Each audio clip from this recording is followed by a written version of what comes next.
প্রিয় সহকর্মীবৃন্দ, আমাদের সবচেয়ে বড় একটি গৌরবের বিষয় আছে।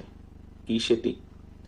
শহীদ রাষ্ট্রপতি জিয়াউর রহমান যখন দায়িত্ব পান দেশের মানুষের কাছ থেকে, তার আগে এই দেশের রাজনীতিতে ছিল বাকশাল।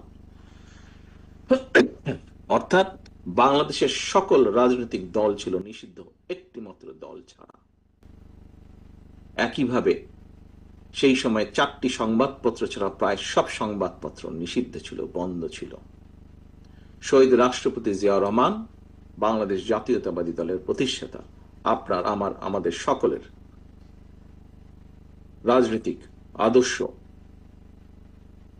ধারক যে, বাহক যে, উনি যখন দায়িত্ব পেলেন, আমরা দেখেছি তার মাধ্যমে বাংলাদেশ আবার বহুদলীয় গণতন্ত্রের যাত্রা শুরু করলো।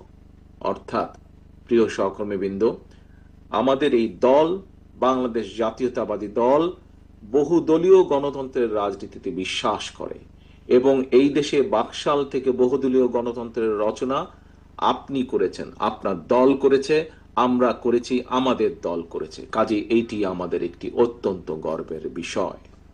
এখন প্রিয় সহকর্মীবৃন্দ, গণতন্ত্রের ভিত্তি রচনা করার দায়িত্ব যেমন আছে, ঠিক একইভাবে আমাদের অন্যতম আরেকটি বড় দায়িত্ব হচ্ছে টলারেন্স। গণতন্ত্রের সবচেয়ে বড়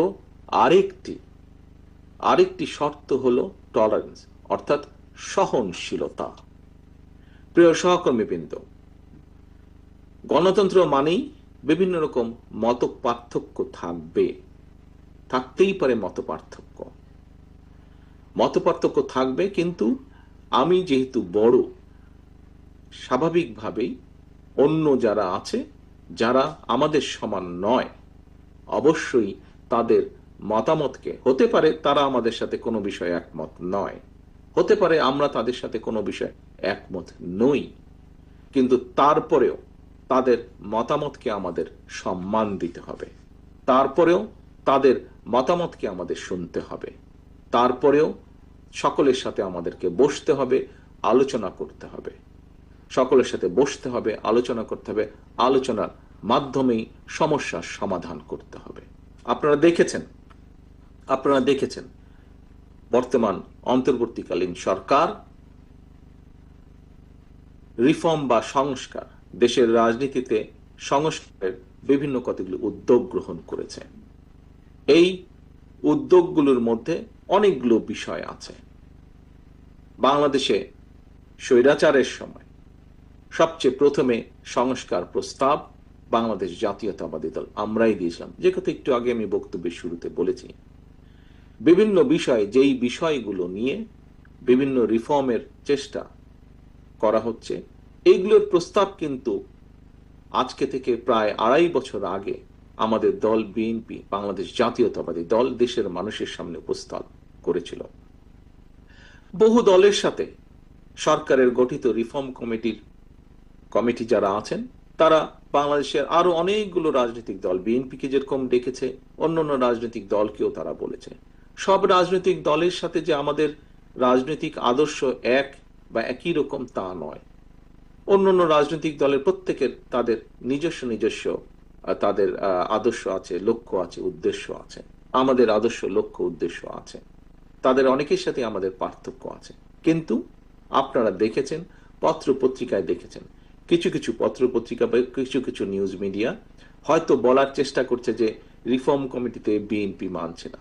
কিন্তু বাস্তব সত্য যেটা হলো, গতকালকে আপনারা দেখেছেন যে 1 জুলাই, এই যে জুলাই আন্দোলন, এই 1 জুলাইয়ের যে অনুষ্ঠান শুরু হয়েছে, আমরা সকল দলের, কারণ আমরা মনে করি এই যে 5ই আগস্ট স্বৈরাচার যে পলাতক হয়েছে, যে আন্দোলন শুরু হয়েছে, এই আন্দোলনে শুধু বিএনপি না, অন্য রাজনৈতিক দল সহ সমাজের প্রত্যেকটা মানুষের অবদান আছে স্বৈরাচারকে বিতাড়িত করার ক্ষেত্রে।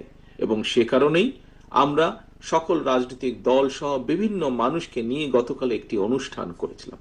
সেই অনুষ্ঠানেও কিন্তু আমাদের দলের নয়, অন্য দলের নেতৃবৃন্দও কিন্তু বলেছেন, যারা এই রিফর্ম কমিটিতে যান, যারা আলোচনা করেন, তারা তাদের অবস্থান থেকেও কিন্তু অন্য দলের নেতৃবৃন্দও কিন্তু বলেছেন বিএনপি অনেক বিষয়ে অনেক ছাড় দিয়েছে।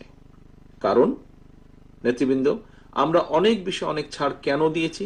কারণ আমরা মনে করি যে ঠিক আছে, আমরা দৃঢ়ভাবে বিশ্বাস করি বাংলাদেশের অধিকাংশ মানুষ, অধিকাংশ জনগণ, ওই যে 12,50,00,000 যে কাউন্সিলর কথা বলেছি, সেই কাউন্সিলরদের অধিকাংশ কাউন্সিলর আমাদের পক্ষে ইনশাল্লাহ থাকবেন, আমাদের পক্ষে ইনশাল্লাহ তারা রায় দিবেন। এটি হচ্ছে আমাদের সবচেয়ে বড় শক্তি।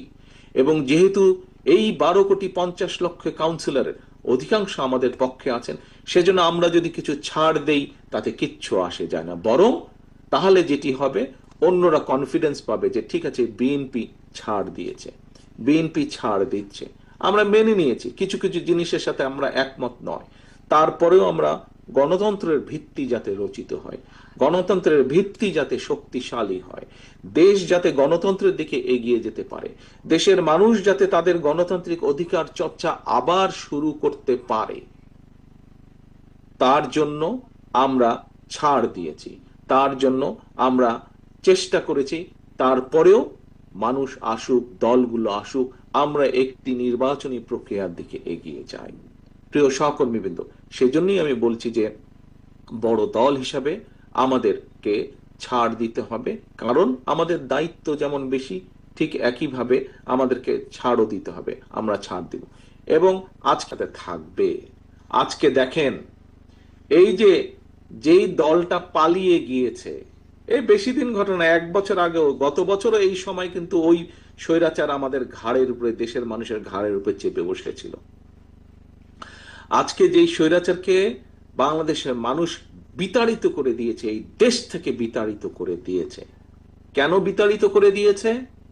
তার অন্যতম মূল কারণ হচ্ছে এই দেশের মানুষ যেভাবে চেয়েছিল, তাদের দল, তাদের নেতারা, তাদের কর্মীরা সেভাবে কথা বলেনি, সেভাবে কাজ করেনি।